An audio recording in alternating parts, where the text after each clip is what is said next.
رکنا نہیں ہے. ولا سوفا یعطی کا ربوں کا فتح تھا. حبیب ہم تجھے اتنی نعمتیں عطا کریں گے کہ تو ہم سے راضی ہو جائے گا. یہ ہے نا, یعطی کا عطا کریں گے. حبیب ہم تجھے اتنی نعمتیں یعطی کا عطا کریں گے کہ تو ہم سے راضی ہو جائے گا. بھائی آگے بڑھ کر قرآن میں آواز دی کہ انا آتینا کل کوثر. حبیب ہم نے تجھے کوثر عطا کر دیا.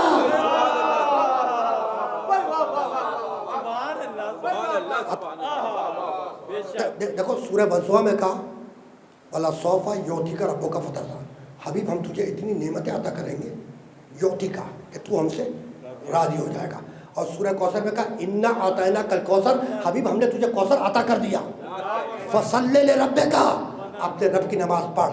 ونحر, قربانی دے. انا شانئک هو الابتر, یقیناً تیرا دشمن بے نسل رہے گا, بے اولاد رہے گا. کچھ شان نزول ذہن میں ہے اس سورے کی. قرآن مجید کا مختصر ترین سورہ ہے, 3 آیتوں میں مشتمل ہے نا. جب یہ سورہ نازل, مفسرین نے لکھا ہے کہ جب یہ سورہ نازل ہوا تو اس وقت دیوار کعبہ پر عربوں کے لکھے ہوئے اشعار آویزہ تھی, معلقات سبع. دیوار کعبہ پر عربوں کے طریقہ تھا کہ جس کا شعر سب سے عمدہ ہوتا تھا وہ تختی پہ لکھ کر دیوار کعبہ پر آویزہ کر دیا جاتا تھا. تو جس وقت یہ 3 آیتوں کا سورہ نازل ہوا اس وقت دیوار کعبہ پر بڑے بڑے عرب کے جو شاعر ہیں ان کے لکھے ہوئے شعر آویزہ تھے. جیسے یہ 3 آیتیں آئیں نبی نے علی کو بلایا اور کہا یا علی ان 3 آیتوں کو لکھ کر دیوار کعبہ پر آویزہ کر دو. ہے نا, علی نے حکم رسول کی تعمیل کی, وہ 3 آیتیں لکھی اور دیوار کعبہ پر آویزہ کر دی. جیسے ہی وہ 3 آیتیں کعبے کی دیوار پہ آویزہ کی, مشرکوں نے اپنے قصیدے واپس لے لیے. مشرکوں نے اپنے قصیدے واپس لے لیے. یعنی مشرک ہے مگر اتنا سمجھتا ہے کہ جب اللہ والا آ جائے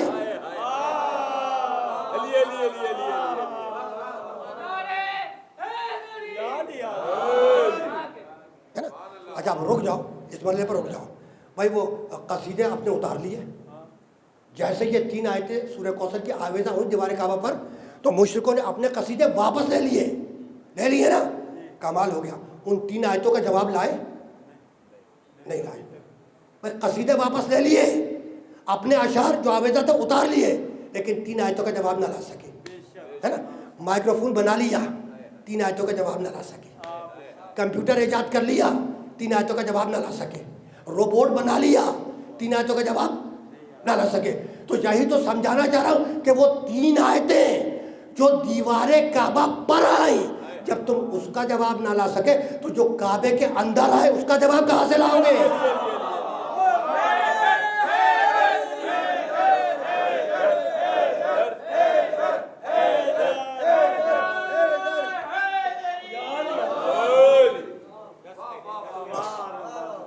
بس گفتگو اس مرحلے سے زیادہ آگے نہیں جائے گی, ہے نا. لیکن چند جملے مجھے ہدیہ کرنے ہیں. ولا سوفا یعطی کا ربوں کا فتح تھا. حبیب ہم تجھے اتنی نعمتیں عطا کریں گے کہ تو ہم سے راضی ہو جائے گا. ولا سوفا یعطی کا رب کا فتح تھا, اتنی نعمتیں عطا کریں گے کہ تو ہم سے راضی ہو جائے گا. آیت یاد آئی سورہ طٰہٰ کی. حضرت موسیٰ علیہ السلام کہنے لگے کہ عاجل تو الیک رب لترضیٰ, مالک میں نے جلدی اس لیے کی کہ تاکہ تو مجھ سے راضی ہو جائے.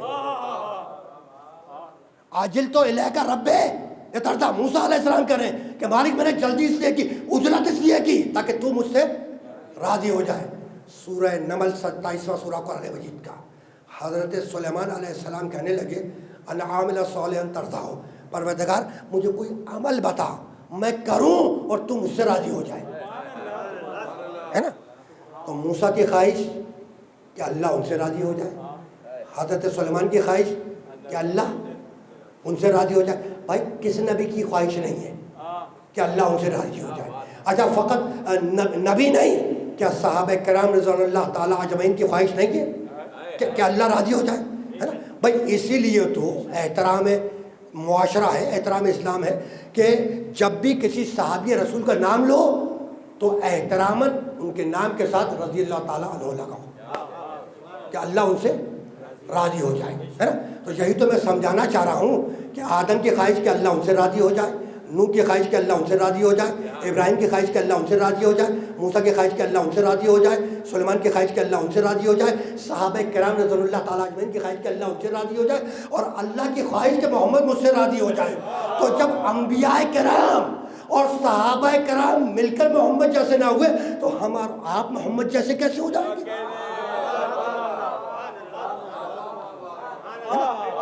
بس